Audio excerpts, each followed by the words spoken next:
Hello bachcho, let's read the question and the question says severe combined immunodeficiency is caused by a faulty gene that express the enzyme adenosine deaminase।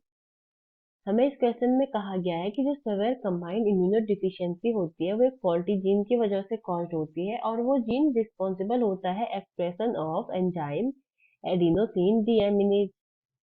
इस question के लिए हमारा जो की concept है वो है SCID। SCID refer for severe combined immunodeficiency। Severe combined immunodeficiency।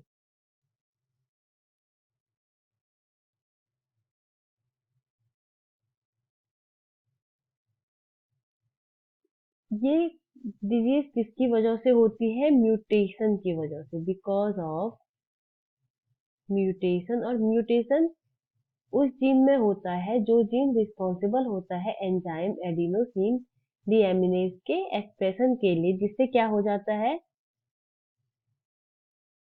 Deficiency of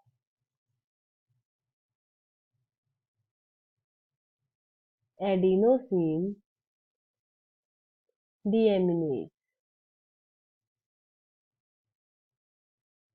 और इसकी डिफिशियंसी की वजह से बॉडी में क्या हो जाता है? जो हमारा इम्यून सिस्टम होता है वो वीक हो जाता है, या ये हमारे जो इम्यून सिस्टम होता है उसे डैमेज कर देता है।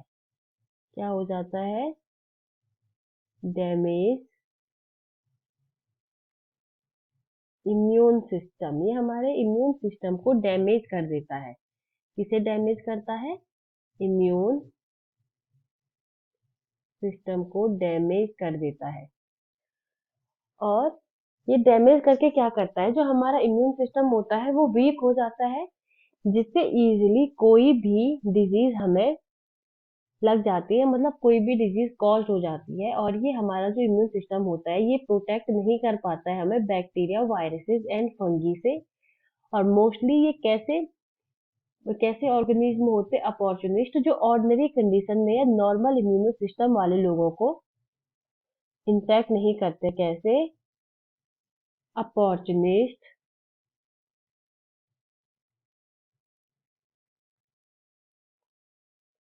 Opportunistic organism. ये हो सकते हैं जैसे बैक्टीरिया, फंगी या viruses. They can be bacteria, fungi या वायरसेस। ऐसे बैक्टीरिया, फंगी या वायरसेस जो नॉर्मल कंडीशन में ह्यूमन को इन्फेक्ट नहीं कर सकते हैं। और इनके जो सिम्टम्स देखे जाते हैं, मतलब अगर किसी को SCID या सवेयर कंबाइंड इम्यूनो डिफिशियंसी है तो उनमें जो सिम्टम्स देखे जाते हैं, मेनली सिम्टम्स या जो बीमारी कॉज होती है वो होती है जैसे न्यूमोनिया,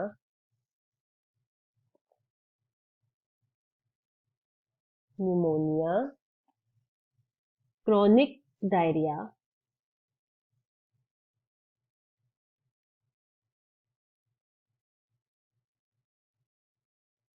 या पूरी बॉडी पर स्किन रैशेस।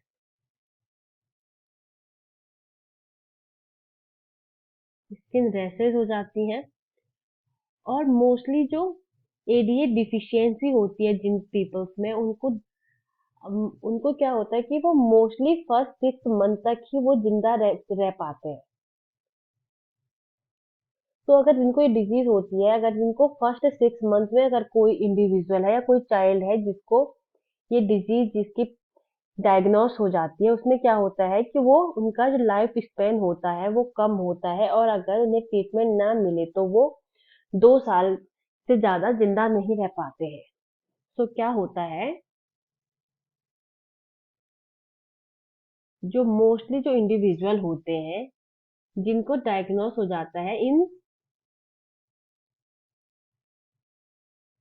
फर्स्ट 6 मंथ, मतलब उनके पैदा होने के 6 मंथ में, तो क्या होता है अगर उन्हें ट्रीटमेंट ना मिले? Without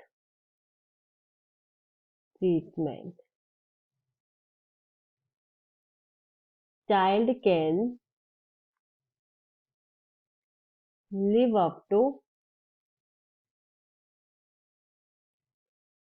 2 years।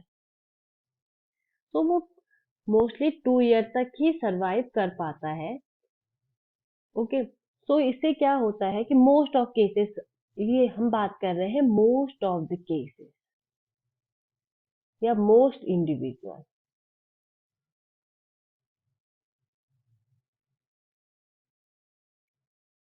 तो सिवियर कंबाइंड इम्यूनोडिफिशियंसी क्या होता है? ये एक म्यूटेशन की वजह से कॉज्ड होता है और ये इनहेरिटेड भी होता है। ये एक इनहेरिटेड डिसऑर्डर भी है। This is also a inherited disorder.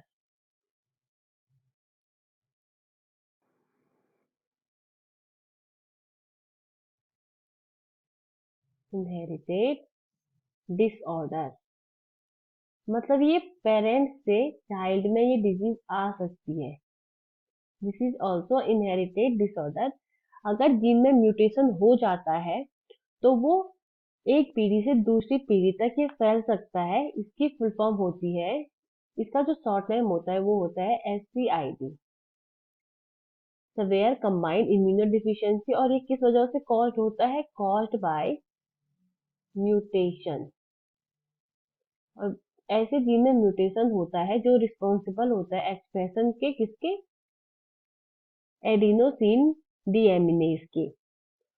और इससे क्या होता है? हमारा इम्यून सिस्टम डैमेज हो जाता है। I hope you understand the concept. Best of luck.